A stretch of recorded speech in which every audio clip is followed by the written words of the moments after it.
Warahmatullahi wabarakatuh. Alhamdulillahi rabbil alamin. Wassalatu wassalamu ala ashrafil mursalin nabiyyina wa maulana Muhammadin wa ala alihi wa sahbihi ajma'in.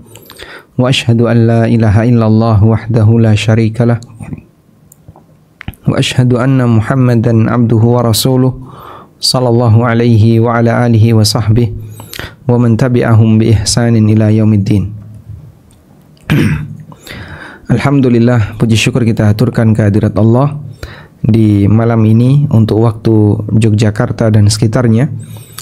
Kita kembali bisa menyelenggarakan kajian rutin dengan membaca buku Fikih Muyassar yang diselenggarakan oleh Rumah Dakwah London. Dan insya Allah di kesempatan kali ini kita akan berbicara tentang fikih masalah takziah.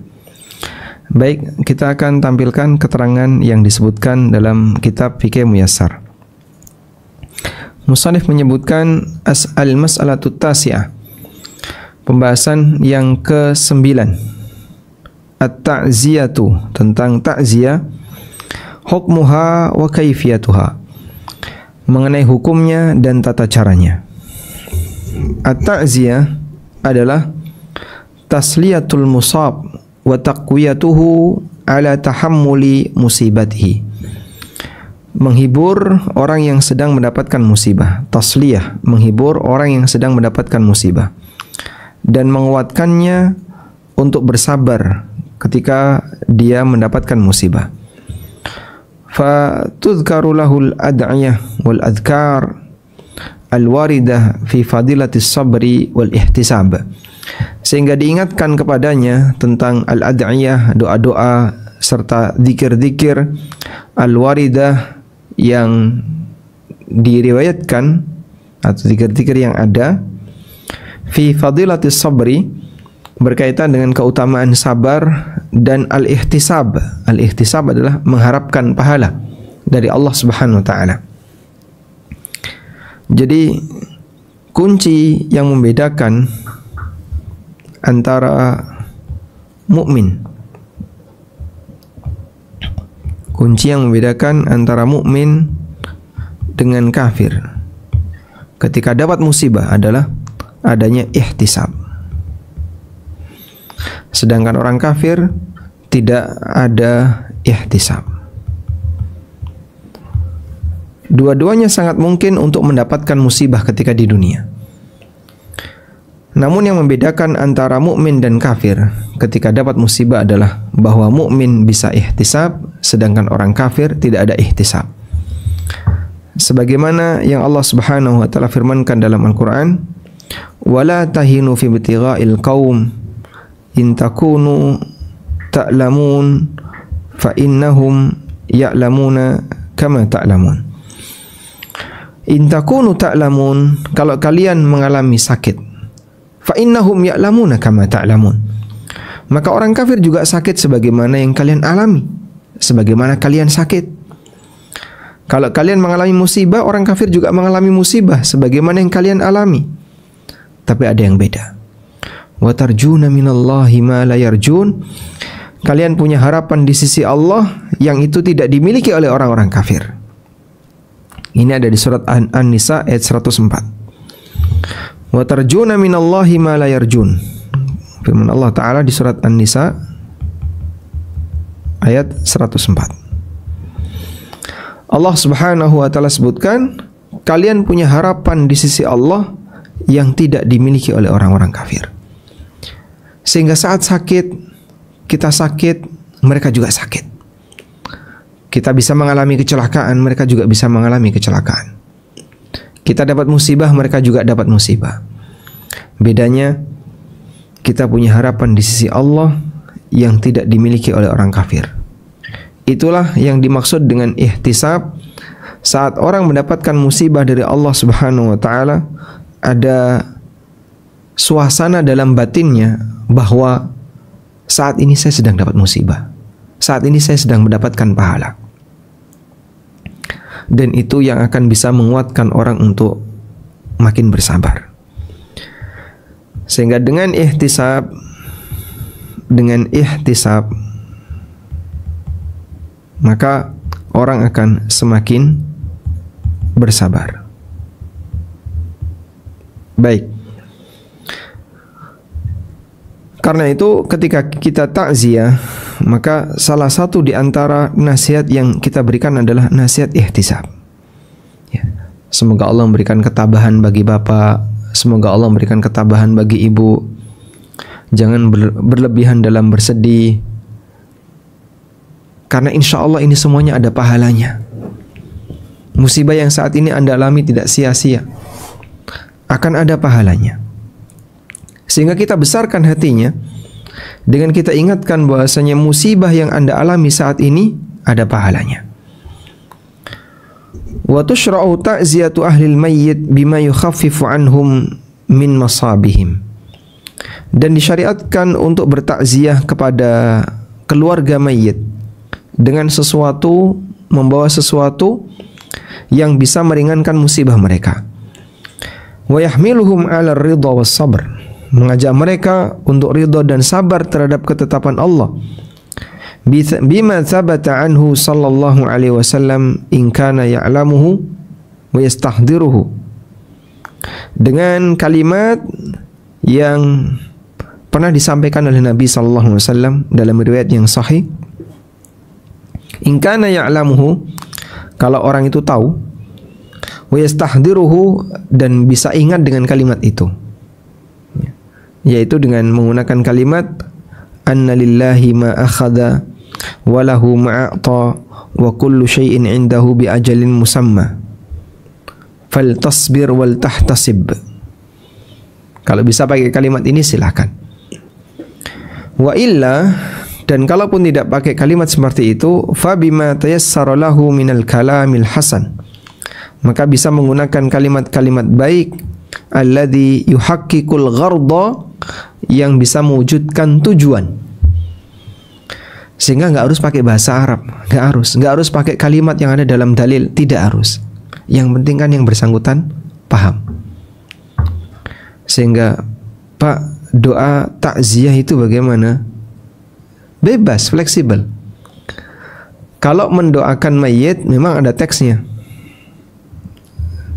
Maka kalau kita membahas tentang doa takziah, jika bentuknya adalah mendoakan mayit, maka kita ikuti teks. Kita ikuti teks yang ada. Tapi jika bentuknya adalah menenangkan keluarga mayit, menenangkan keluarga mayit. Nah, di sini ada dua kondisi. Yang pertama, bisa dengan kalimat dalam hadis. Bisa dengan kalimat dalam hadis. Inna lillahi ma a'ta, inna lillahi ma akhadha, wa lahu ma a'ta, wa kullu syai'in ila ajalin musamma faltasbir wal tahtasib. Ini jika bisa dipahami.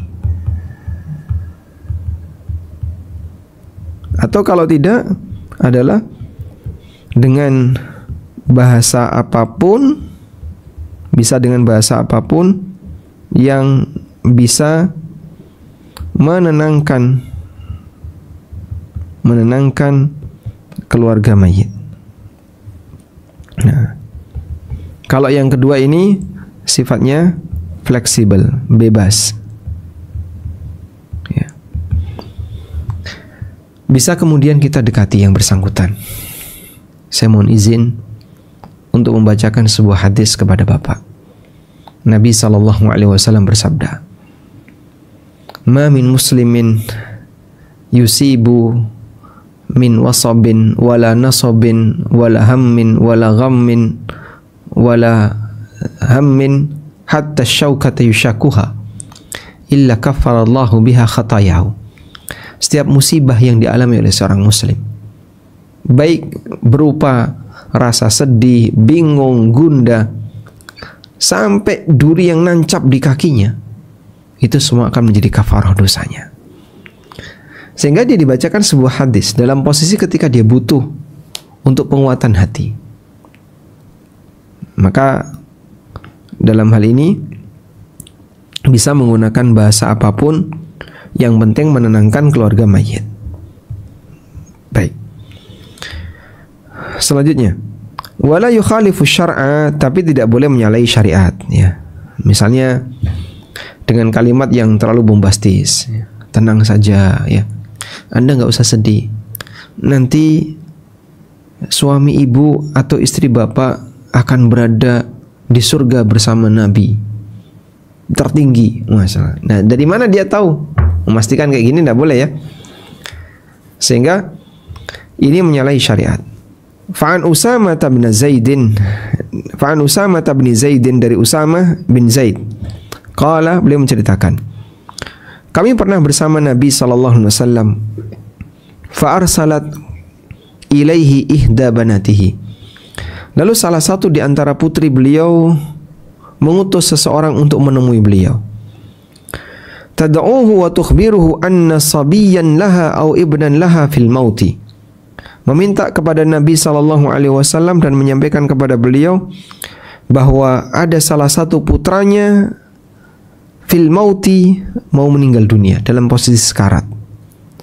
Dan yang dimaksud putri Nabi sallallahu alaihi wasallam yang mengutus seseorang untuk menemui Rasulullah SAW berkaitan dengan kejadian ini adalah Zainab bintu Muhammad sallallahu alaihi wasallam.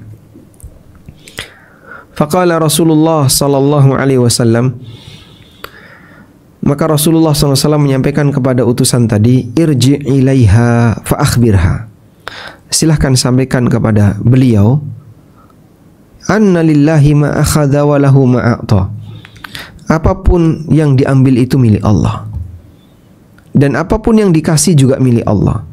Wa kullu syai'in indahu bi ajalin musamma, dan semuanya ada batas waktunya yang telah ditetapkan. Famurhu fal tasbir wal tahtasib, perintahkan dia untuk bersabar dan ihtisab. Jadi Nabi SAW tidak bergerak untuk menemui putrinya, tapi beliau perintahkan kepada utusan tadi untuk menyampaikan pesan ini.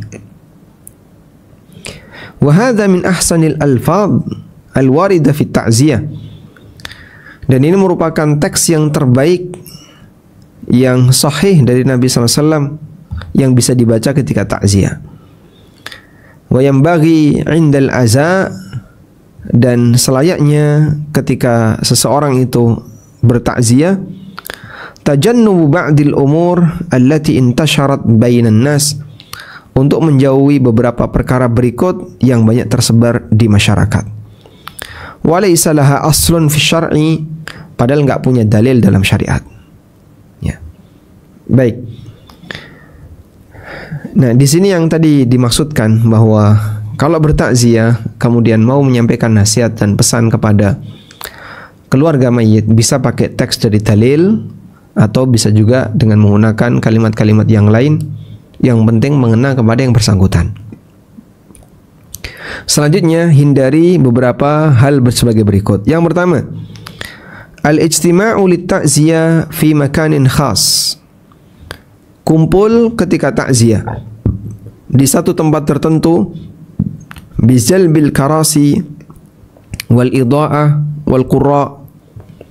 Kemudian di situ gelar kursi, lalu masang lampu, ya, penerangan, wal qurra, kemudian ngundang orang-orang yang pintar baca Quran. Kemudian yang kedua, amalut ta'am, membuat makanan khilala ayyamil aza, pada saat hari-hari takziah, min kibali ahlil mayyit, yang dibuat oleh keluarga mayit. Lidiyafatil waridin, untuk menjamu tamu yang datang, lil aza, dalam rangka untuk takziah. Berdasarkan hadis Jarir bin Abdullah al-Bajali radhiyallahu anhu, beliau mengatakan, kunna na'uddul ijtima' ila ahlil mayyit wa sani'at at-ta'am ba'da dafnihi minan niyaha. Kata Jarir bin Abdullah radhiyallahu anhu, kami menganggap adanya acara kumpul-kumpul di keluarga mayit, kemudian makan-makan setelah mayit dimakamkan, makan-makan setelah mayit itu dikuburkan. Kami menganggap kegiatan seperti ini adalah minan niyahah, termasuk bagian dari meratapi mayat. Dan kita tahu an-niyahah, meratapi mayit, termasuk di antara perbuatan yang tercela. Bahkan termasuk di antara kebiasaan jahiliyah. Dan hadis ini diriwayatkan oleh Ibnu Majah, dinilai sahih oleh Syalbani dan yang lainnya. Baik. Dan Imam Asy-Syafi'i rahimahullah tidak menyukai hal seperti ini. Ada sebuah pernyataan beliau di mana beliau mengatakan, wa akrahul ma'tam.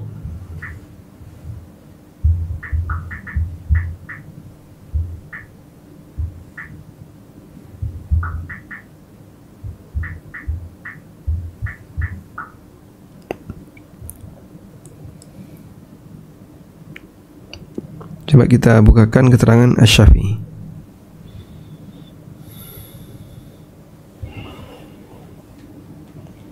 Nah, di sini ada berkaitan dengan pernyataan Imam Syafi'i tadi.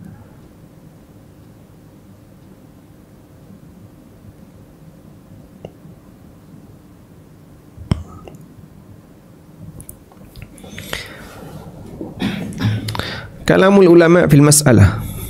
Keterangan para ulama berkaitan dengan masalah kumpul di rumah mayit, di rumah duka setelah pemakaman untuk acara makan-makan. Qala Asy-Syafi'i, kata Imam Syafi'i dalam kitabnya Al-Um, dan kitab Al-Um adalah kitab yang beliau tulis pasca beliau pindah ke Mesir. Sehingga kitab ini merupakan representasi yang mewakili qaul jadid, pendapat barunya Imam Syafi'i. Beliau mengatakan wa akrahul ma'tam, dan aku membenci praktek ma'tam. Apa itu ma'tam?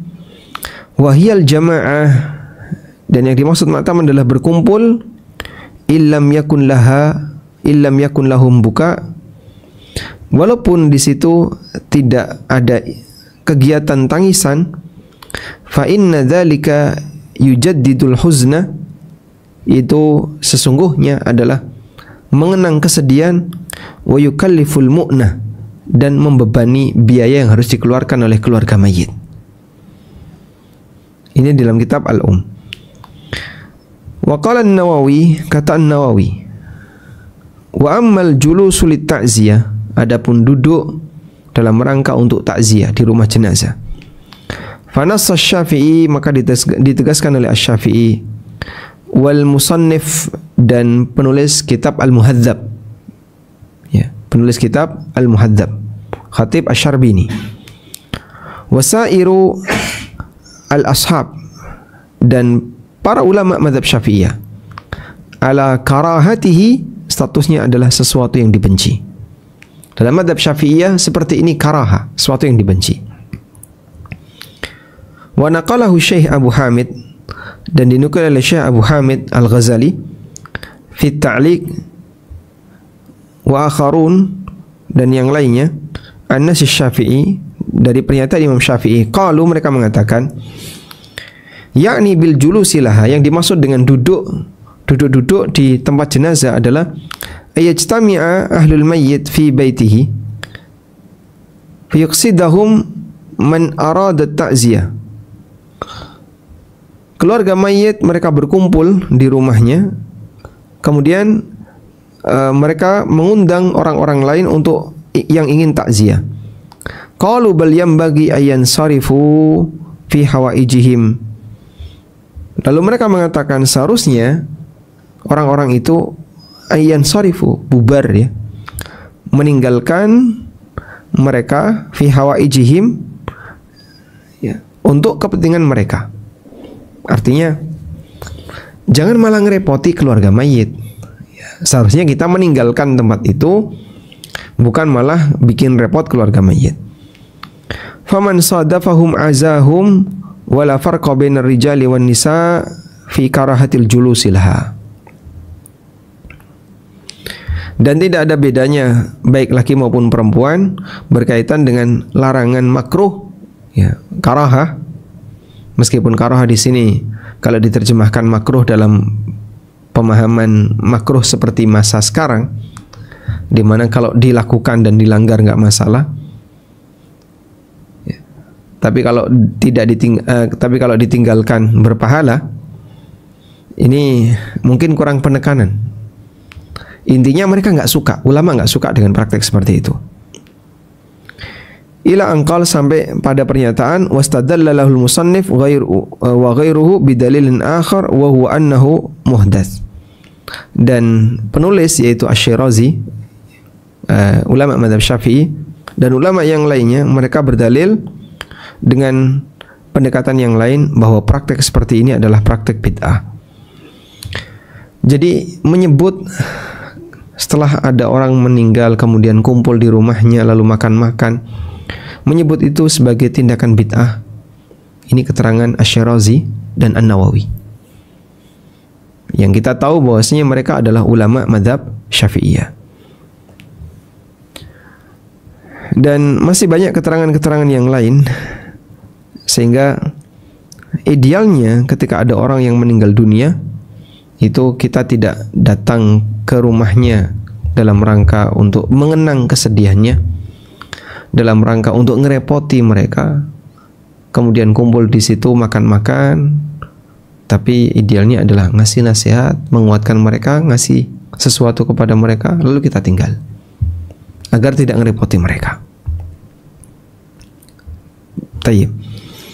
Sehingga kalau kita buat pertimbangan sekarang, ya, saya boleh sebut acara apa? Kenduren kematian. Kenduren kematian. Kita paham bahwasanya seperti ini merupakan masalah yang sangat sensitif. Dan ini jadi titik, boleh saya sebut titik perdebatan antara satu ormas dengan ormas yang lain, antara satu kelompok dengan kelompok yang lain. Yang satu membela luar biasa, dan yang satu menganggap bahasanya praktek ini seharusnya kita tinggalkan. Dan terjadilah apa yang terjadi sebagaimana yang kita saksikan di negara kita. Baik, sekarang coba kita lihat dengan mata terbuka, bicara dengan ilmu tanpa hawa nafsu. Ada apa di sana? Kenduren kematian yang pertama melanggar keterangan dari sahabat Jarir bin Abdillah Al-Bajali, di mana beliau menyebut bahwa acara kenduren kematian, kata beliau, dulu kami menyebut kegiatan seperti ini adalah niyahah, meratapi mayit, termasuk di antara tindakan meratapi mayit. Dan meratapi mayit dalam Islam hukumnya dilarang. Yang kedua, bahwa praktek seperti ini dibenci para ulama.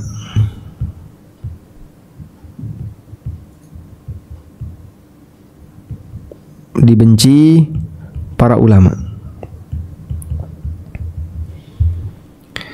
Dan salah satu di antara alasannya adalah itu bid'ah, muhdats. Dan ini merupakan keterangan Syirazi dan An-Nawawi. Ya, An-Nawawi menukil keterangan Asy-Syirazi. Juga tidak jauh kalau kita sebut dari pernyataan tadi, ya. Apakah itu juga merupakan keterangan Abu Hamid Al-Ghazali? Wallahu alam. Imam Nawawi hanya menyebutkan wastadalla lahul musannif, dan penulis kitab Al-Muhadzab, wa ghairuhu, dan ulama yang lain, mereka berdalil dengan dalil yang lain. Apa itu? Wa huwa annahu muhdats, bahwa praktek seperti ini adalah praktek muhdats. Muhdats artinya bid'ah. Sehingga penyebutan itu bid'ah bukan yang pertama kali orang sekarang menyebutnya. Dulu An-Nawawi sudah menyebut ini dengan menukil keterangan Asy-Syairazi. Yang ketiga, bahwa hakikat kegiatan semacam ini adalah mengenang kesedihan. Mengenang kesedihan.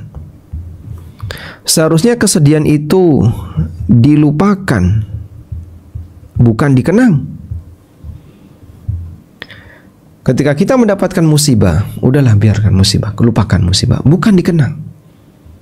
Dan mengenang kesedihan seolah-olah dia mengenang apa yang ditakdirkan oleh Allah yang menurut dia itu nggak baik bagi dia. Dan itu tidak membuat seseorang jadi semakin bersyukur. Boleh kita sebut menghalangi orang untuk mau bersyukur. Mengenang kesedihan ini bisa menghalangi syukur. Makanya karakter orang yang terpuji adalah pada saat dia dapat nikmat selalu diingat-ingat. Allah Subhanahu wa taala perintahkan, "Fa amma bi ni'mati rabbika fahaddits." Dengan nikmat Rabbmu fahaddits. Dikenang nikmat itu. Mengenang misalnya apa? Dulu pernah seperti ini, pernah seperti ini. Nikmat-nikmat itu dikenang. Tapi kalau kesedihan, lupakan. Jangan dikenang. Kesedihan itu dilupakan, bukan dikenang. Kenapa nikmat selalu diingat? Untuk menumbuhkan rasa syukur. Kenapa kesedihan itu dilupakan? Agar orang hidupnya tidak terlalu sering gersulo, ya. Apa ya gersulo itu? Apa gersulo? Bahasa Indonesianya? Berkeluh kesah, ya. Isinya cuma berkeluh kesah dan seterusnya. Dan itu sebabnya kenapa dalam syariat kita tidak pernah ada ajaran seperti ini. Maka terus terang kami itu kadang bingung, ya. Kok Belani itu luar biasa itu. Latar belakangnya apa? Kalau pakai latar belakang budaya, artinya tidak ada latar belakang agama, berarti kan urusan pribadi mereka. Namun nampaknya ini bukan sebatas latar belakang budaya. Unsur ideologinya itu ada di situ. Makanya pembelaannya luar biasa. Ada salah satu teman yang dia diperingatkan oleh ibunya, kamu jangan ikut kajian itu, kajian saya ya. Kemudian ibunya bilang, nanti kalau saya mati kayak kucing, kau nggak adain acara-acara kayak gini. Nah, akhirnya orangnya sampai ketakutan untuk ikut belajar, bergabung dalam kajian kami, karena larangan ibunya nanti kalau ibu mati, kau sikapi kayak kucing. Nah, itu salah satu di antara ungkapan yang cukup terkenal bagi masyarakat Jawa. Meninggal dunia kok tidak diadakan kenduren kematian, itu dianggap seperti buang kucing, matinya kok kayak kucing. Terus jawabannya gimana? Nabimu disikapi seperti itu. Nabi Muhammad SAW ketika meninggal dunia nggak ada kenduren kematian. Terus apakah ada di antara kita yang akan komentar para sahabat menyikapi nabinya kayak kucing? Subhanallah, la haula wala quwata illa billah. Dan banyak orang yang ketakutan itu dengan alasan demikian. Dan ini bukan alasan agama. Secara logika nggak masuk, dan secara syar'i nggak masuk juga. Pakai alasan apa? Itu alasan perasaan.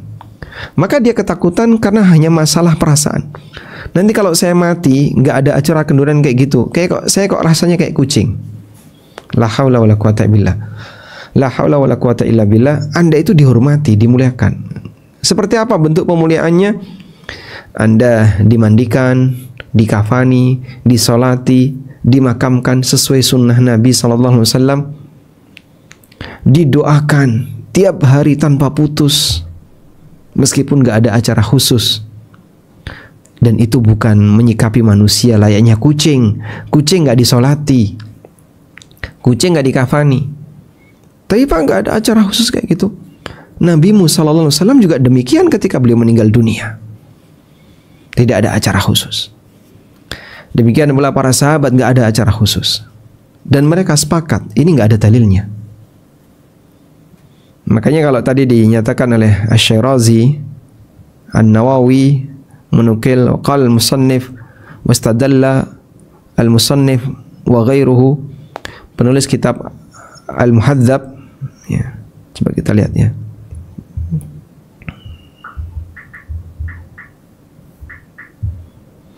Al-Muhadzab fi fiqh Imam Syafi'i, ya. Beliau adalah penulisnya bernama Ibrahim bin Ali Fairuz Abadi Asy-Syirazi, Abu Ishaq Asy-Syirazi. Dan ini termasuk salah satu di antara kitab referensi dalam mazhab Syafi'iyah yang diberi penjelasan oleh An-Nawawi dan menjadi buku Syarhul Muhadzab, Al-Majmu' Syarhul Muhadzab. Baik, ketika ulama Asy-Syirazi, ulama Syafi'iyah Asy-Syirazi, An-Nawawi dan yang lainnya menyebut itu praktek bid'ah, dan ulama-ulama yang lain sepakat bahwasanya ini tidak ada dalilnya, maka jika orang menggunakan alasan dengan pendekatan agama, itu nggak masuk, nggak bisa diterima. Karena dari generasi ke generasi itu tidak pernah dijumpai. Imam Syafi'i menolak hal itu. Dan beliau mengatakan wa akrahul ma'tam, dan aku membenci praktek ma'tam, yaitu kumpul di rumah jenazah kemudian ada acara makan-makan meskipun tidak ada kegiatan tangisan. Lebih dari itu sebenarnya kita tidak melakukan demikian agar tidak mengenang kesedihan. Namun seolah-olah ini yang jadi batas al-wala wal bara. Dalam kenyataannya bahwa kenduren kematian itu menjadi standar al-wala wal bara. Teman dan bukan teman. Bahasa lainnya, kalau mungkin saya bahasakan lebih kasar ya, teman dan musuh. Itu kan al-wala wal bara. Standar wala wal bara antara teman dan musuh. Ikut kenduren kematian teman walaupun gak jumatan. Gak ikut kenduren kematian bukan teman walaupun rajin salat. Realitanya demikian. Jadi kenapa sampai ini jadi standar gitu? Kenapa sampai ini jadi standar wala wal bara? Padahal secara dalil tidak ada satupun praktek di masa silam melakukannya. Para ulama mengingkarinya. Asy-Syirazi menyebutnya bid'ah, dan itu hakikatnya adalah mengenang kesedihan. Menurut sahabat Jarir bin Abdullah Al-Bajali, praktek itu adalah niyahah, meratapi mayit. Kemudian dibelain, siapa yang tidak melakukan ini bukan teman. Kita lanjutkan ya. Anda bisa simpulkan sendiri kira-kira pertimbangan apa yang bisa membuat orang jadi sedemikian hebat pembelaannya. Tayyib. Selanjutnya yang ketiga, tikrarut ta'ziyah, mengulang-ulang takziah. Sebagian manusia, sebagian masyarakat, mereka menemui keluarga mayit lebih dari sekali dan melakukan takziah di sana. Wal aslu, pada asalnya bahasanya takziah itu cukup sekali. Namun jika tujuannya dalam pengulangan itu dalam rangka untuk at-tadzkir, mengingatkan dan memerintahkan untuk sabar, ridha dengan takdir Allah, fala ba'sa, hukumnya boleh. Karena fungsi takziah adalah tadi tasliyah ya. Hari ini saya mengunjungi, besok saya kunjungi lagi, besoknya saya kunjungi lagi, tapi sebentar-sebentar, dan mengingatkan ya, gimana kondisi perasaannya, saya masih sedih. Kehilangan istri, kehilangan suami, kehilangan anak, saya masih berat, masih sedih. Ya, baik. Tapi jangan sampai berlarut-larut kamu seperti ini. Kau punya aktivitas yang harus kau lakukan, sehingga jangan terlalu dalam mengenang kesedihan itu. Nikmat yang Allah berikan kepadamu jauh lebih banyak dibandingkan musibah yang Allah berikan kepadamu. Betul, anak itu nikmat, tapi nikmat yang Allah berikan kepadamu lebih banyak dibandingkan nikmat yang Allah cabut darimu. Maka satu nikmat yang dicabut, jangan sampai kau tenggelam berlarut-larut dalam kesedihan sementara menyebabkan kau lupa untuk mensyukuri nikmat yang demikian banyak. Nah, gitu. Itulah kenapa kita tidak diajarkan untuk mengenang kesedihan, agar tidak larut dalam kesedihan itu sehingga melupakan kita untuk banyak mensyukuri nikmat Allah yang lainnya. Wa amma in kana tikraruha li ghairi hadzal qasdi. Adapun mengulang takziah itu tujuannya bukan untuk hal seperti tadi, bukan untuk mengingatkan, bukan untuk menghibur. Fala yanbaghi, maka tidak selayaknya untuk dilakukan. Karena ini tidak dikerjakan oleh Nabi sallallahu alaihi wasallam dan para sahabatnya. Selanjutnya, was sunnah, yang lebih sesuai sunnah. Ayya'mala aqribaul mayyit, para kerabat dekat mayit, untuk melakukan aktivitas, demikian pula tetangga-tetangganya, dengan membuatkan makanan bagi keluarga mayit.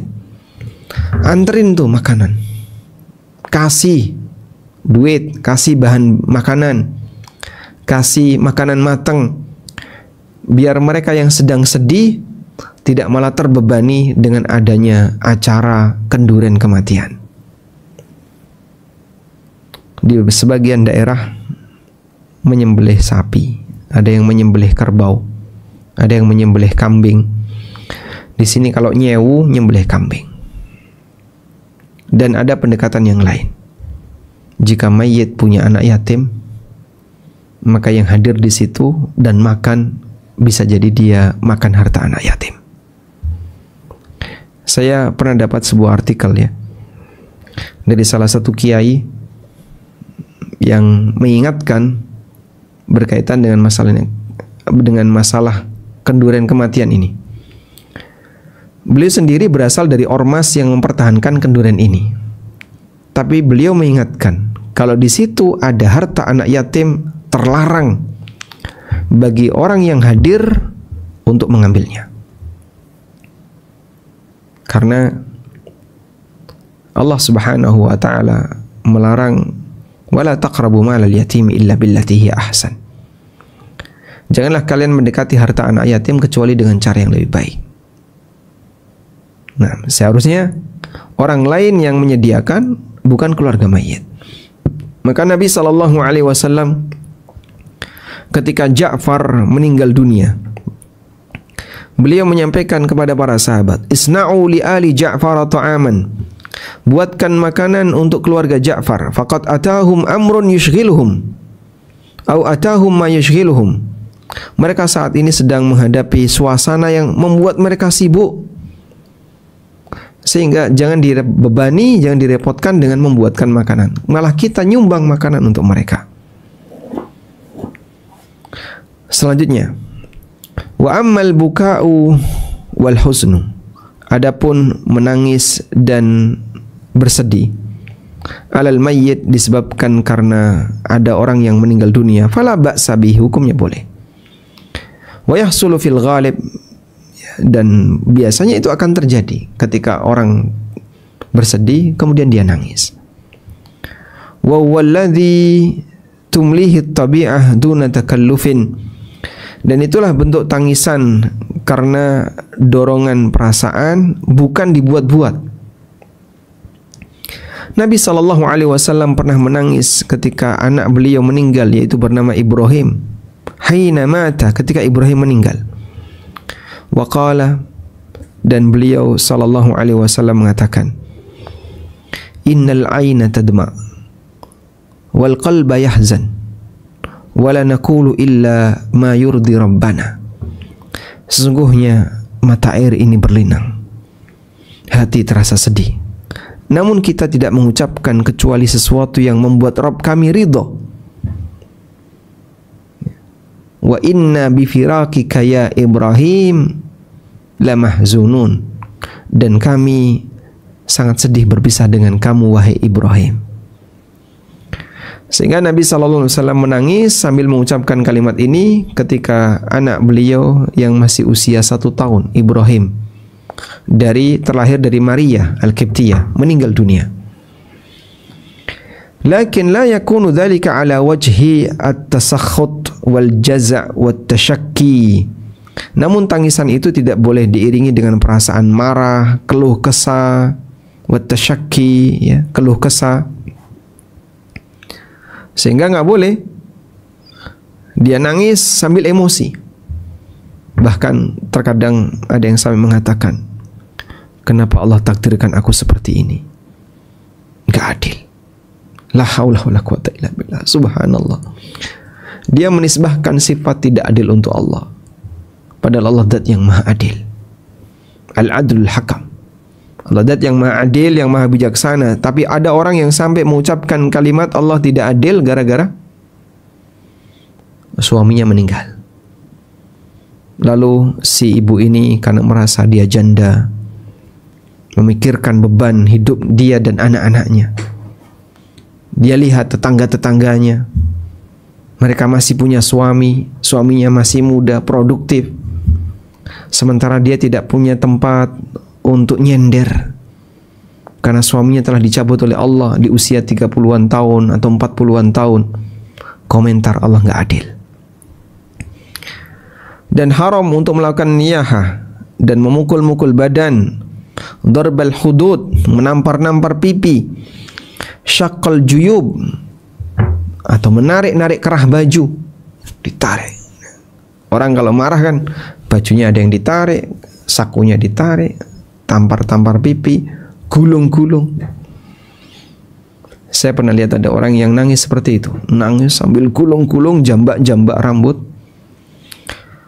Liqaulihi sallallahu alaihi wasallam, berdasarkan sabda Nabi sallallahu alaihi wasallam, laisa minna man latamal khudud, bukan bagian dari kami orang yang menampar pipi, wa syaqqal juyub, dan menarik-narik baju, wa da'a bi da'wal jahiliyah, dan meneriakkan kalimat-kalimat jahiliyah. Apa sih kalimat jahiliyah?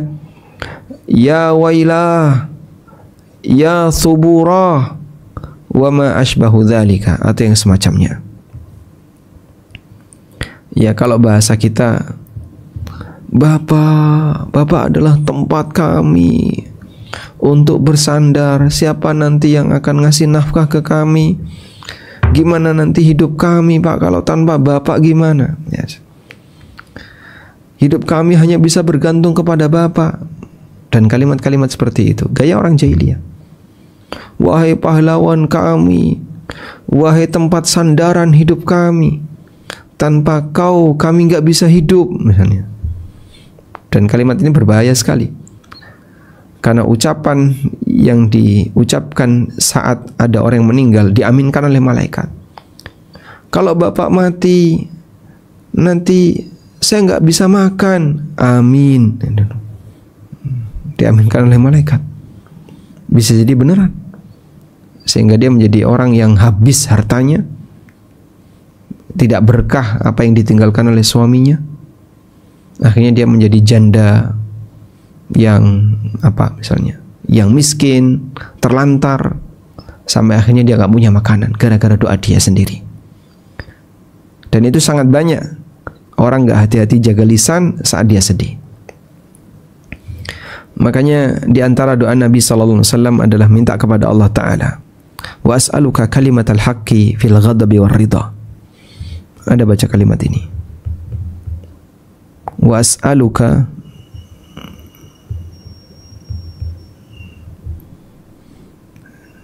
kalimatal haqqi fil ghadabi war ridha.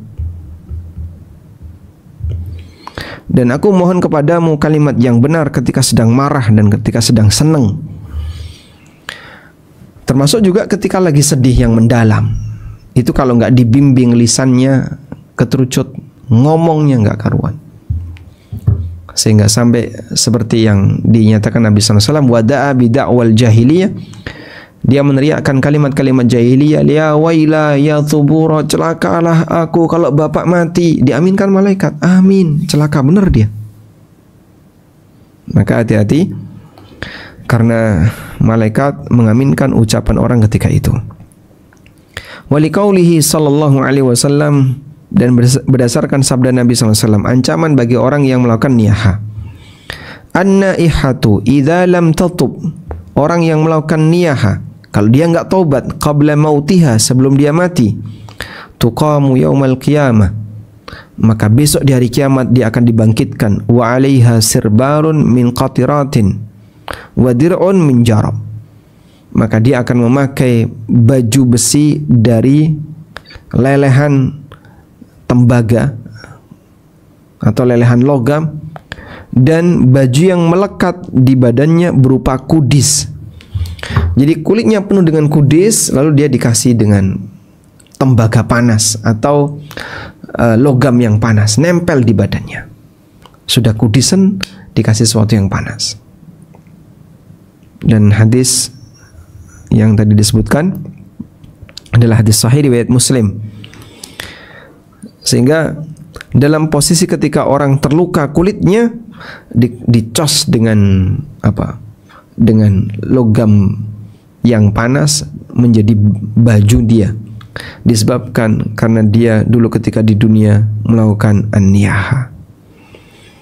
Maka bapak-bapak ya, para suami, misalnya Anda merasa istri saya kayaknya kalau tak tinggal mati ada potensi dia akan meratapi saya dengan nangis gulung-gulung, kadang kepalanya dibentur-benturkan ke tembok, atau ditampar-tampar pipinya, atau dia jambak-jambak rambutnya, maka dikasih peringatan. Kalaupun nanti Mas meninggal duluan, Abang meninggal duluan, kamu jangan kayak gini ya. Ini dosa besar, bahaya. Kenapa Pak dosa besar? Karena perbuatan itu menandakan kalau yang bersangkutan gak terima dengan takdir Allah. Makanya dia nangisnya kayak gitu. Dan gak terima dengan takdir Allah, itu dosa besar. Wallahu ta'ala alam. Walhamdulillahi rabbil alamin. Selesai bab tentang takziah.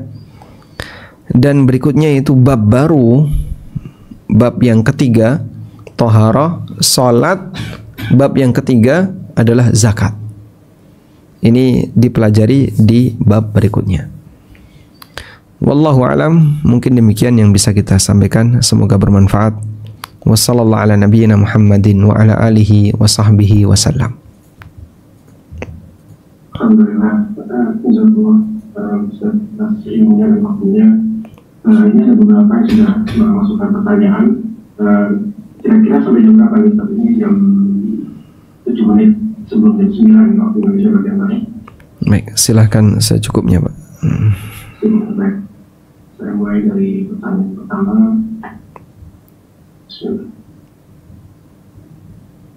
Bismillahirrahmanirrahim. Assalamualaikum Ustaz. Sejauh apa yang bisa kita lakukan jika yang meninggal bukan muslim? Bagaimana adat kita pada saat bertakziah? Ya. Berkaitan dengan takziah untuk orang kafir, ada khilaf di antara para ulama. Coba saya bacakan keterangan di sini ya.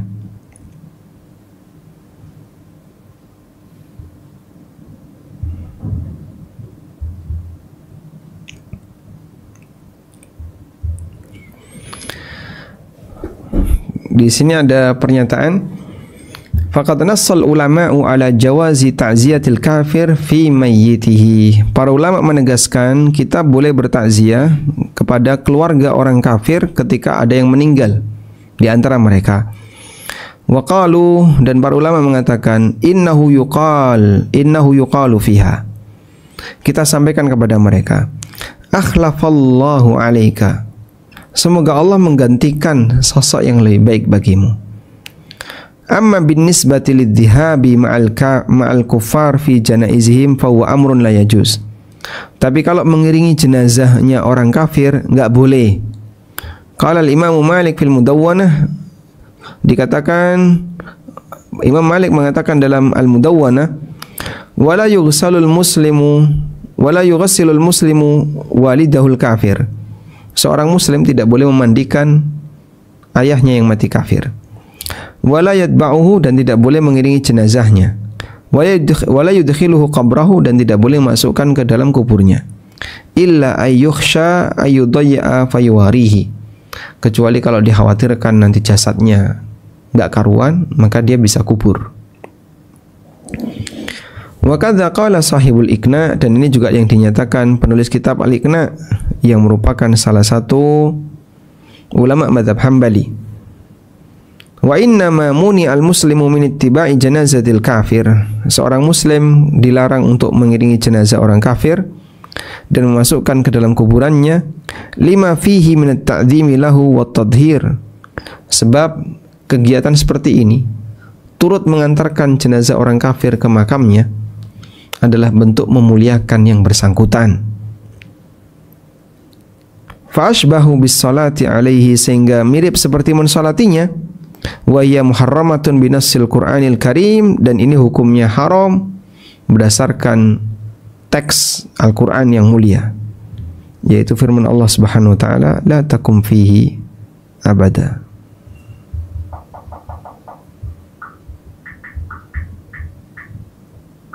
Nah, atau kalimat ini ya, wala takum ala qabrihi.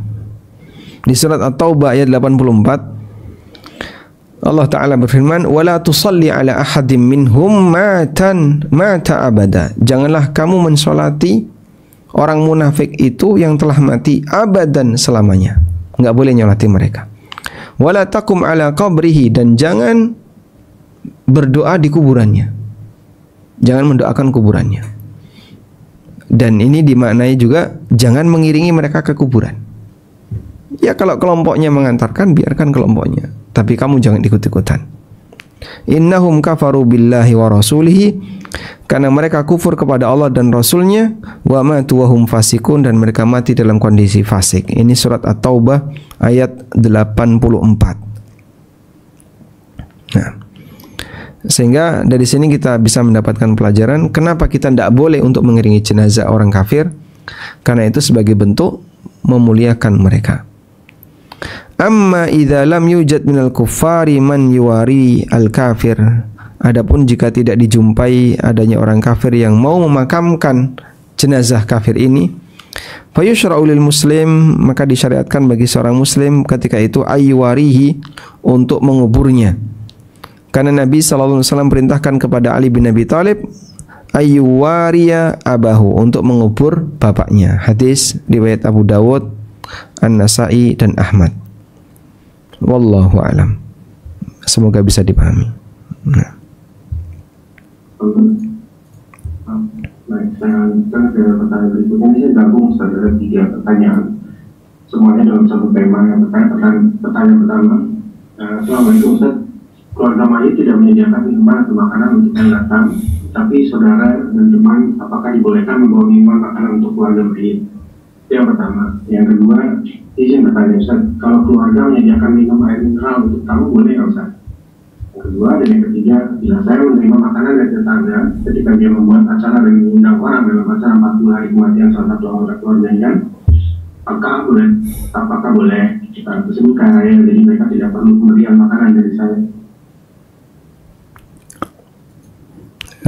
Bila saya, coba yang ketiga, saya menerima makanan dari tetangga ketika dia membuat acara dan mengundang orang dalam acara 40 hari kematian salah satu anggota keluarganya, apakah dibolehkan menerima makanannya, maksudnya itu? Nah, tetangga tersebut kaya raya, jadi mereka tidak perlu pemberian makanan dari saya. Baik. Waalaikumsalam warahmatullah. Untuk yang nomor 1, menyediakan makanan bagi keluarga mayit hukumnya disyariatkan sebagaimana yang disampaikan Nabi SAW ketika keluarga Ja'far. Ketika Ja'far meninggal dunia, maka Nabi SAW perintahkan kepada para sahabat, isna'u li ali Ja'far at-ta'am atau ta'aman, buatkan makanan untuk keluarga Ja'far, karena saat ini mereka sedang disibukkan dengan kesedihan meninggalnya Ja'far. Sehingga kita datang bawa makanan boleh. Dan tradisi ini ada di tempat kita. Masyarakat Jawa itu ketika takziah bawa beras, naruh beras ya, atau gula, atau uang takziah.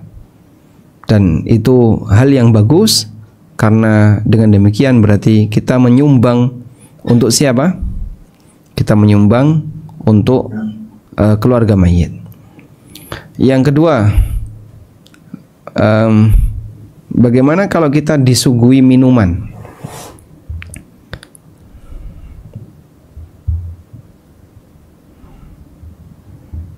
Ada yang beralasan begini, kita dengan bertamu ya. Kita ini kan bertamu. Jadi kalau dikasih makanan dan minuman ya seharusnya diterima. Itu haknya tamu. Maka saya tambahkan di sini yang keempat, barangkali sekaligus sebagai renungan tentang masalah kenduren kematian. Bedakan antara bertamu dengan takziah. Loh, bedanya di mana? Bertamu, kalau bertamu itu bertamu, dia membawa nuansa kebahagiaan.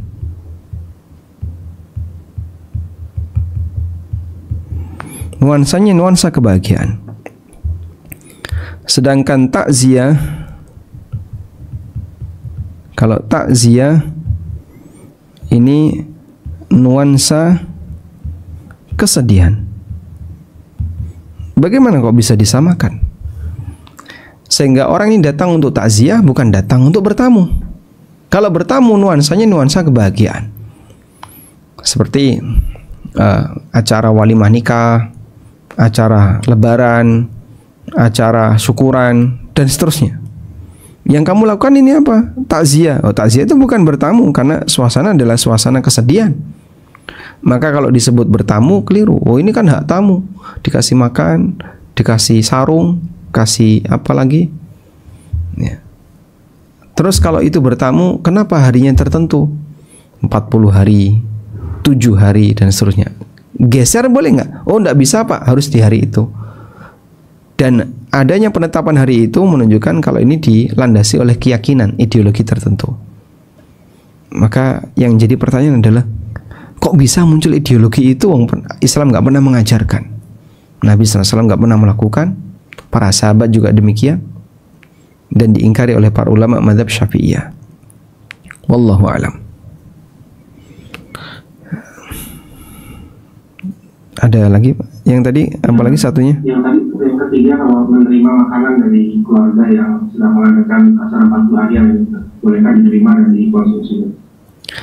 Kalau sebatas menerima pemberian, kita berhak untuk menerima pemberian dari siapapun ya, selama itu halal. Nah, yang menjadi pertanyaan adalah bagaimana kalau kita menerima pemberian dari acara yang tidak sesuai syariat ya. Selama pemberian itu statusnya adalah harta yang halal, maka boleh kita terima, meskipun acaranya tidak sesuai syariat.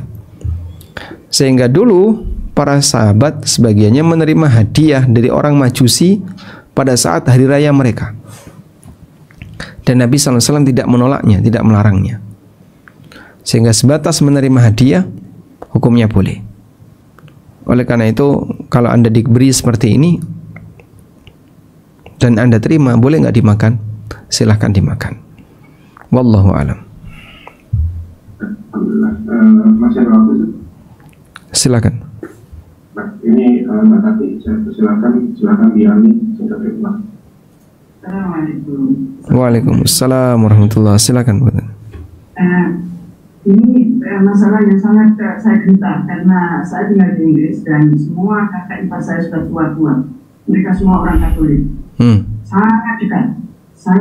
Dan sistemnya di sini sesudah orang meninggal kan ada undertaker. Jadi kita tidak ikut memandikan, tidak ada ceritanya orang memandikan keluarga dan harus sudah diurus. Rumah sakit ya?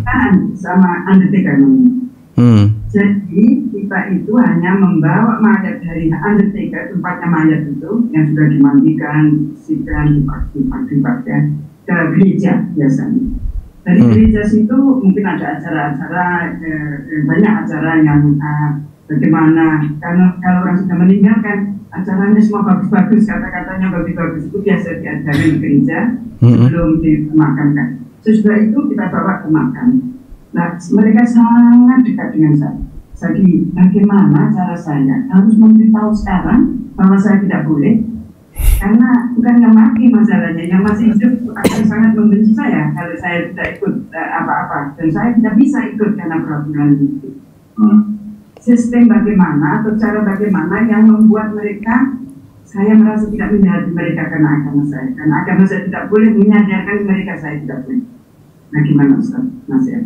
Masya Allah. Nah, saya kira ini tidak lebih ringan dibandingkan tantangan bagi mereka yang tinggal di tanah air, kemudian terjadi perbedaan pendapat dalam satu keluarga berkaitan dengan kendurian kematian. Nah, itu bisa sampai tegang antara saudara dengan saudaranya yang lain, kakak adik dengan pamannya dan seterusnya.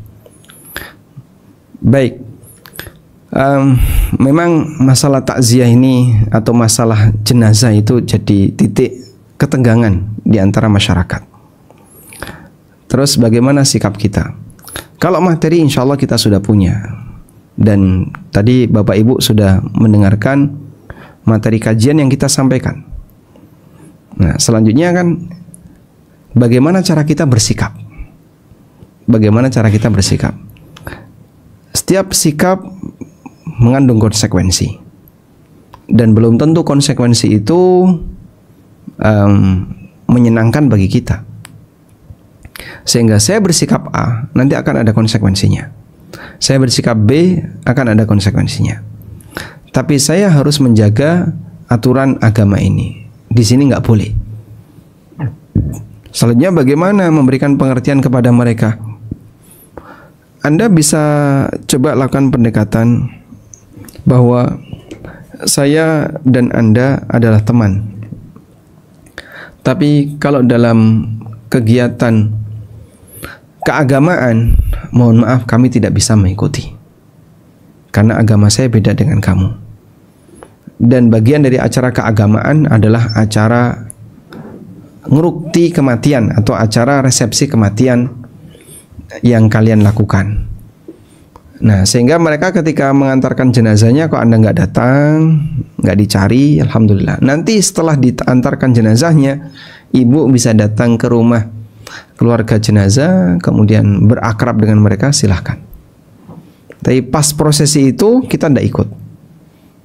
Pasca itu Anda datang dan bertakziah kepada mereka, ngasih sesuatu ke mereka, silahkan. Sehingga pengertian ini bisa disampaikan sejak dini. Sampaikan bahwa saya memahami prinsip dalam agama saya, untuk urusan agama itu kita tidak boleh ikut campur. Maka kematian kami diurus dengan agama kami, kematian Anda diurus dengan agama Anda. Dan kita tidak boleh ikut campur. Tapi nanti kita tetap akrab. Pasca itu hubungan kita akan tetap jaga dengan baik. Ya, kalau pendekatan ini bisa disampaikan dan mereka mau menerima, walhamdulillah. Wallahu a'lam. Barakallahu fiik. Pak Ustaz, ini ada beberapa pertanyaan lagi, bisa singkatkan saja. Bismillahirrahmanirrahim. Assalamualaikum Ustaz. Hari-hari ini saya sering diundang dalam Zoom untuk doa bersama untuk orang yang wafat. Biasanya diadakan bukan oleh keluarga, tapi oleh teman kerja, atau teman sekolah, atau teman kuliah. Tidak ada makan-makan, tahlilan, hanya diawali dengan kenangan tentang orang yang wafat, lalu kajian, dan kemudian doa bersama. Bagaimana dengan menyikapi undangan seperti ini, Ustaz? Masya Allah. Waalaikumsalam warahmatullahi wabarakatuh. Ya, ini terobosan baru ya, memanfaatkan teknologi untuk mengadakan acara kenduren via Zoom ya. Makan makanan kan tidak mungkin ya, makan makannya gimana? Karena mereka sendiri melakukan ini di tempat mereka masing-masing. Sebenarnya kalau dilihat dari latar belakang kenapa sih itu dilarang? Tadi kita sudah sampaikan, karena hakikatnya itu adalah mengenang kesedihan. Nah, yang tadi disebutkan itu sebelum acara doa bersama nanti membacakan riwayat mayit, menyebutkan tentang kebaikan-kebaikannya dan seterusnya, baru kita mendoakan. Nah kan jadinya mengulang kembali kesedihan karena kita kehilangan orang ini. Mungkin salah satu di antara mereka ada yang nangis dan seterusnya. Ya, meskipun acaranya bukan di rumah duka, cuman praktek seperti ini bisa jadi masuk dalam kategori mengenang kesedihan terhadap kematian orang itu. Maka kalau Anda bisa nolak, sebaiknya Anda nolak dan sampaikan, mohon maaf, untuk acara kayak gini saya nggak setuju, saya tidak ingin mengenang kesedihan. Kalaupun itu musibah ya sudah, biarkan itu musibah, nggak usah dikenang-kenang.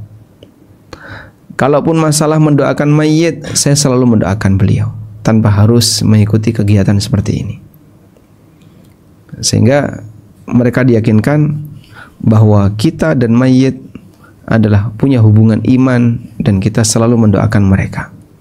Wallahu a'lam. Ini masih ada beberapa pertanyaan sebetulnya. Silakan, Pak. Pertanyaan agak panjang, saya bacakan.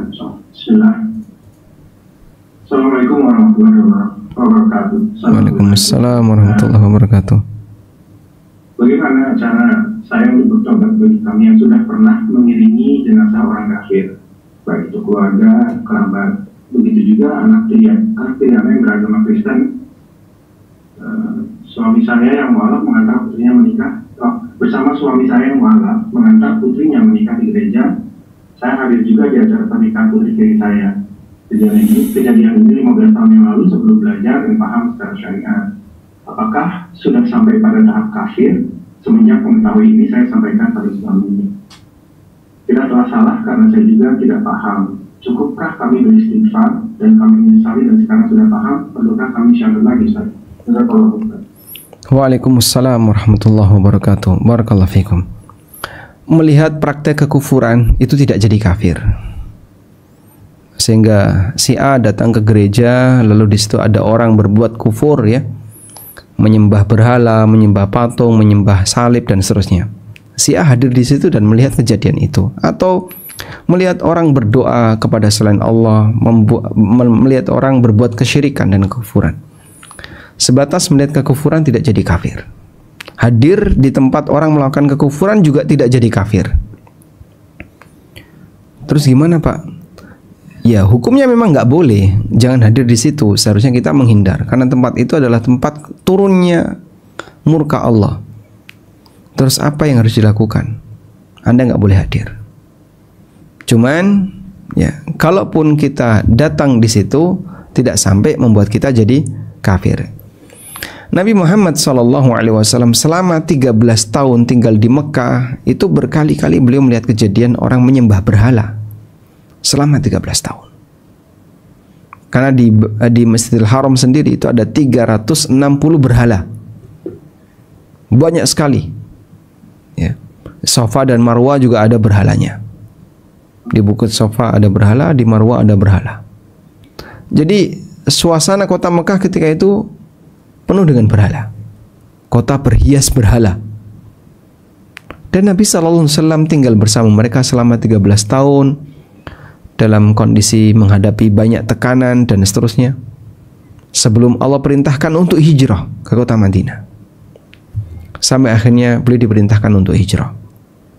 Sehingga hijrahnya Nabi itu nunggu perintah Allah, tidak boleh atas inisiatif pribadi.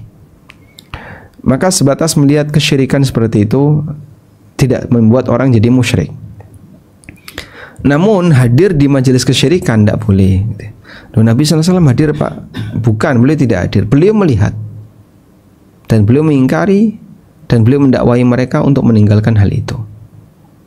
Wallahu a'lam. Sehingga sebatas menghadiri acara pernikahan putri tiri ketika di gereja, Anda tetap muslimah yang baik. Nah, karena ini salah dan kita tidak tahu, misalnya dulu saya nggak ngerti kalau ini ternyata tidak boleh. Apakah cukup istighfar? Anda karena nggak ngerti, semoga tidak ada hukum yang berlaku, artinya tidak dihukumi sebagai perbuatan dosa karena nggak ngerti.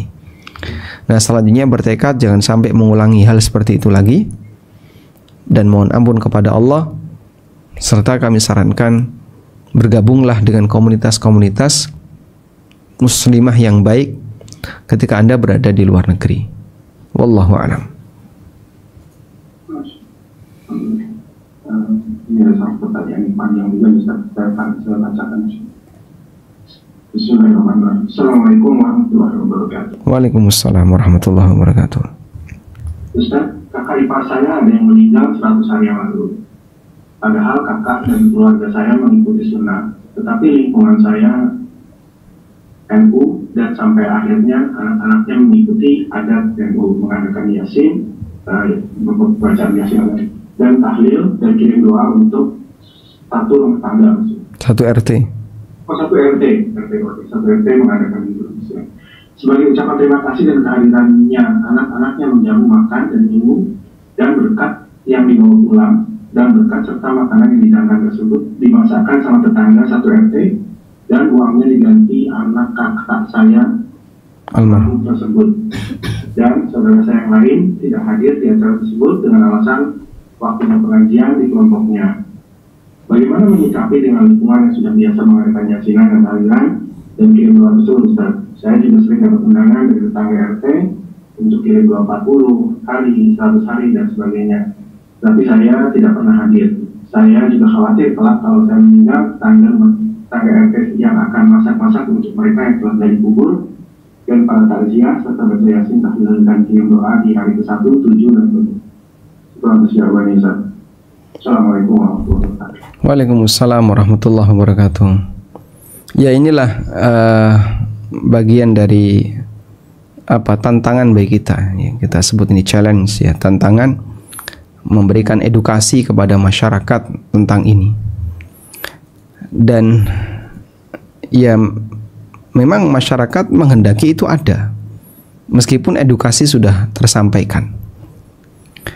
Mohon maaf, ada beberapa pengalaman yang agak pahit, ya, yang pernah terjadi di lingkungan sekitar kami. Ada seseorang yang meninggal dunia dan keluarganya keluarga dari Muhammadiyah. Akhirnya keluarga sepakat tidak menyelenggarakan acara yasinan dan tahlilan tadi. Sehingga malam pertama, jadi sorenya dimakamkan, pemakamannya sore. Masuk maghrib malam pertama, keluarga nggak ada kegiatan apapun, nggak menyediakan tikar, nggak gelar tikar, nggak menyediakan makanan dan sebagainya. Tiba-tiba datang warga, dipimpin oleh Pak Kaum di kampung itu, lalu mereka ngambil posisi di rumah beliau, terus ngadakan itu. Akhirnya sampai jadi tegang di masyarakat. Lalu ini yang punya rumah siapa? Kok tiba-tiba orang luar datang ke situ ngadakan acara? Ya, meskipun mereka ini tetangga-tetangganya. Dan di lingkungan ini Ormas A dan Ormas B jumlahnya sama-sama cukup banyak. Akhirnya jadi tegang. Ya. Dalam situasi tegang itu, dan waktu itu saya nggak ada, ya. Kemudian kepala daerah ini mendatangi saya. Kemudian beliau menyampaikan, kenapa harus ada seperti ini? Ya, saya sampaikan, saya tidak tahu. Dan saya menyampaikan apa yang saya ketahui kepada mereka, murid-murid pengajian saya, bahwa dalam masalah ngurusi jenazah aturannya kayak gini. Yang sebenarnya itu juga sudah menjadi budaya masyarakat Muhammadiyah sejak masa silam. Sehingga ketika saya sampaikan itu dengan mudah mereka terima. Cuman masyarakat menganggap ini adalah doktrin dari saya. Akhirnya saya sampaikan, ya apa salahnya kalau saya menyampaikan sesuai dengan apa yang saya ketahui. Kalaupun nggak diterima, ya itu urusan masing-masing.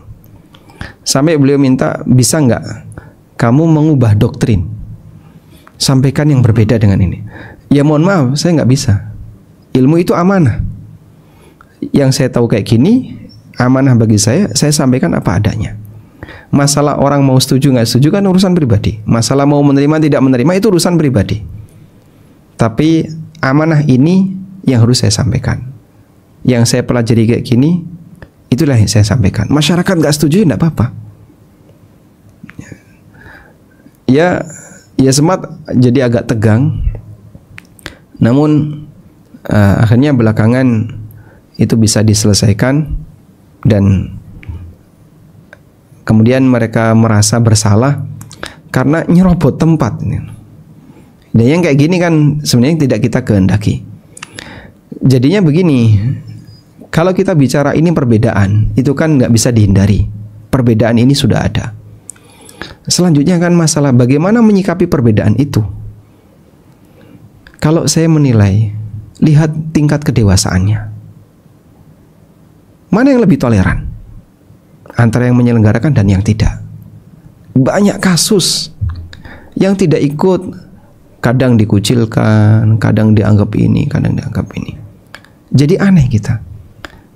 Gak ikut kenapa harus dipaksa? Kenapa harus dikucilkan? Atau tidak menyelenggarakan, kenapa harus sampai ada kejadian tadi? Kemudian didatangi rumahnya, kayak digeruduk gitu. Datangi rumahnya, kemudian udahlah pokoknya kita adakan di sini. Loh Pak, mereka punya hak untuk tidak menyelenggarakan. Karena keyakinan dia ini tidak boleh bagi saya. Tapi kenapa harus dipaksa? Jadi dengan melihat tingkat kedewasaan saja sudah berbeda. Dan salah satu di antara alat ukur untuk melihat ini benar atau tidak adalah lihat tingkat kedewasaannya. Oleh karena itu terkadang kan banyak teman-teman yang tanya tipsnya gimana sih? Ya Anda mungkin ketika itu safar atau keluar kemana sehingga izin pamit nggak bisa ikut karena mau keluar. Cuman kalau terlalu sering kayak gitu kan dititeni ya, ditandain. Oh pasti ini paling nggak mau ikut. Selalu demikian. Tapi perlu sabar. Insya Allah lambat laun nanti mereka akan membuat kesimpulan kita memang beda. Titik itu perjuangan terakhir. Kita memang beda. Dan akhirnya alhamdulillah kampung tadi mulai timbul kesadaran demikian. Sehingga kalau ada kayak gitu yang nggak mau melakukan nggak diundang dan nggak dicari. Oh beliau nggak ikut, ya sudah nggak ikut. Memang beda kok. Sehingga yang mau ikut silakan ikut, yang nggak ikut ya silakan nggak ikut. Itu kondisi terakhir yang saat ini ada di kampung tersebut. Sehingga bagi yang nggak ikut, nggak dicari, sudah nggak lagi jadi bahan omongan karena mereka sudah paham ini beda. Nah kedewasaan itu yang ingin kita bangun, minimal di titik itu ya. Maka kalau Bapak barangkali merasa berat, kok tiba-tiba ada kayak gini, ya Anda bersabar, nanti akan ada pada satu titik kesimpulan kita memang beda. Seperti kunut dan tidak kunut itu ya. Kok itu kunut ini nggak kunut? Ya sudah, kita memang beda kok. Masing-masing punya keyakinan yang dia bawa. Sehingga bagi si A kunut itu harus dilakukan, bagi si B tidak harus dilakukan. Silahkan dilakukan masing-masing. Wallahu a'lam. Alhamdulillah. Mohon maaf Ustaz, pertanyaan dari saya boleh satu dari pertanyaan yang saya ada menyangkut ini Ustaz. Sebetulnya ini ceritanya, tadi saya nyangka tapi saya menggunakan kiasan lagi untuk supaya menutupi nama dan seandainya ini saya Ustaz, sebelum saya meninggal nih, katakanlah saya bilang sama anak-anak saya, nanti kalau saya meninggal tolong dibuatkan tahlilan. Tapi anak-anak saya sudah belajar surah nih ceritanya, jadi tidak mau lagi mengadakan tahlilan. Karena saya tahu anak-anak saya tidak mau mengadakan tahlilan, lalu saya bilang ke tetangga saya sepilih, tolong nanti kalau saya mati dibuatkan tahlilan. Pertanyaan saya bukan soal anaknya, pertanyaan saya seandainya diadakan tahlilan karena saya yang meminta atau saya tidak meminta, beban dosanya kemana misalnya? Apakah ke saya atau ke orang yang mengadakan tahlilan? Karena diwasiatkan. Nabi SAW pernah bersabda, Innal mayyita la yu'adzabu bibuka'il hayyi alaih. Sesungguhnya mayit itu disiksa disebabkan karena tangisan orang yang hidup yang menangisi kematiannya.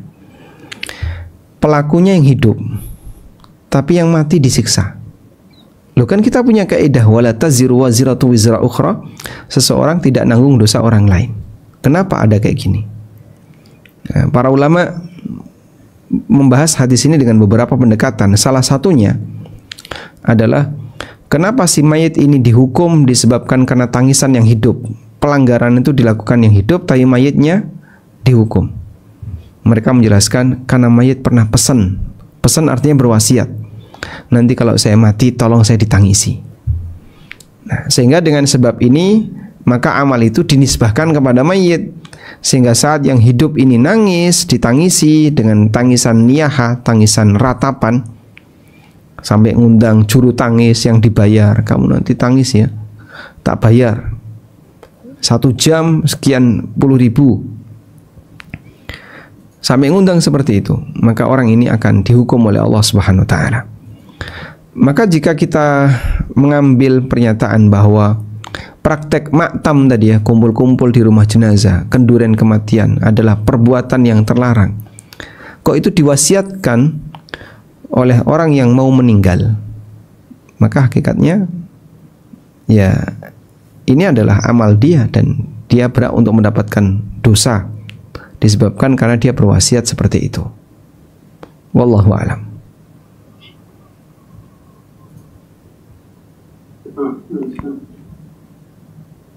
Saat udah jam 9.26, masih dilanjutkan atau kita? Masih ada, Pak? Masih ada di luar topik 2 pertanyaan. Silakan. Bismillahirrahmanirrahim. Ya, Ustaz. Kalau saya ingin bertanya di luar topik. Tadi saya melihat almarhum suami ibu di kursi jika saya tidak berada di rumah dan tidak ada orang lain. Apakah mungkin itu almarhum suami meninggal lebih dari 1 tahun yang lalu atau jin, Ustaz? Iya. Coba kita baca ayat ini. Allah Subhanahu wa taala berfirman di surat Al-Mu'minun berkaitan dengan orang yang sudah meninggal.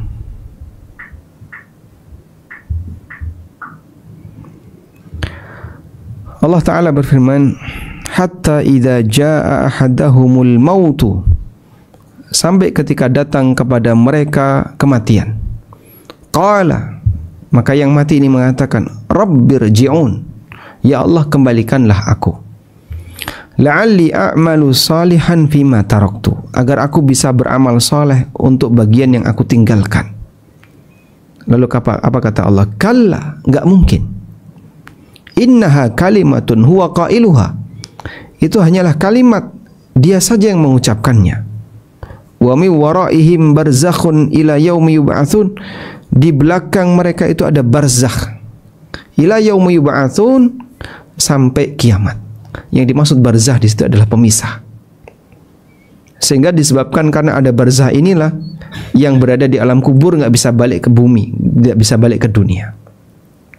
Sehingga nggak ada ceritanya yang sudah mati balik, itu tidak mungkin, mustahil. Dan itu berdasarkan nas Al-Quran. Andaikan orang yang mati itu balik, baik rohnya maupun dia balik bersama jasadnya, dan roh itu kan tidak kelihatan, arwah itu nggak kelihatan. Kita saja yang punya arwah nggak bisa melihat arwah kita, apalagi orang lain. Mereka nggak bisa melihat roh kita. Sehingga nggak ada ceritanya orang bisa melihat roh ketika dicabut, itu tidak mungkin. Nggak ada ceritanya. Hanya film saja yang membayangkan roh itu seperti terbang, kemudian dia gentayang, itu cuman film ya. Realitanya nggak mungkin. Pemilik roh nggak bisa lihat rohnya. Saya punya roh, dan saya tidak bisa melihat roh saya itu kayak gimana, apalagi orang lain. Maka roh itu nggak mungkin bisa balik. jasadnya di kuburan, gak mungkin dia balik. Terus apa itu? Jin yang berubah wujud seperti wujud orang yang sudah meninggal 1 tahun yang lalu atau seterusnya. Tujuannya apa jin melakukan seperti itu? Ya namanya jin juga kadang ada yang genah dan ada yang nggak genah ya. Ada yang iseng, ada yang ngelakuin seperti itu untuk menggoda manusia dan seterusnya. Dan bisa jadi dengan cara seperti ini yang bersangkutan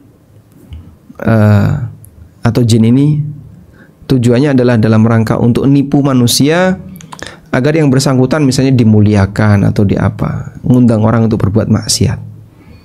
Maka kalau ketemu kayak gini, bacakan ayat kursi, dia akan pergi. Wallahu a'lam. Ini pertanyaan terakhir untuk malam ini, saya cukupkan Ustaz. Assalamualaikum, Ustaz mau bertanya, kalau ada seorang istri masih muda ditinggal oleh seorang ini dengan 2 anak masih kecil, istri bekerja, apakah istri tersebut ke depannya sebaiknya menikah lagi atau lebih baik tidak menikah lagi dengan 2 anak-anak masih kecil, apakah anak-anak yang masih kecil tersebut menjadi tanggung jawab kakek dan saudara-saudara kandung si istri? Syukur. Waalaikumsalam warahmatullahi wabarakatuh. Berkaitan dengan pertimbangan nikah lagi atau tidak nikah lagi, ini mempertimbangkan kondisi ujian, bahasa lainnya fitnah ya. Kalau posisi Anda sebagai janda tidak nikah lagi, punya peluang fitnah yang cukup besar, maka sebaiknya Anda nikah lagi. Dan beda suasana wanita yang bersuami dengan yang tidak bersuami. Namun kalau sekiranya Anda merasa enggak, insya Allah saya tetap bisa bertahan dengan baik dengan tidak nikah lagi, enggak masalah, silakan Anda bertahan tidak nikah lagi. Dulu Abu Darda itu punya istri namanya Ummu Darda As-Sughra. Ummu Darda itu ada 2 ya, Ummu Darda Kubra dan As-Sughra. Ummu Darda istri pertama dan Ummu Darda istri muda. Ummu Darda As-Sughra itu tabi'in, generasi tabi'in. Ketika Abu Darda sakit dan mau meninggal dunia, itu pesan sama Ummu Darda, kalau kamu pengen ketemu aku di surga, jangan nikah setelah saya mati.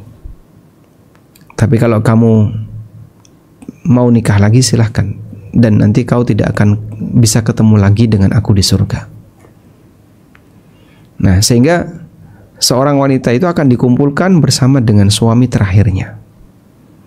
Oleh karena itu dalam hal ini, jika saya pingin nanti bersama suami saya yang pertama, Anda bertahan tidak nikah sampai mati ya, cuman ujiannya juga berat ya.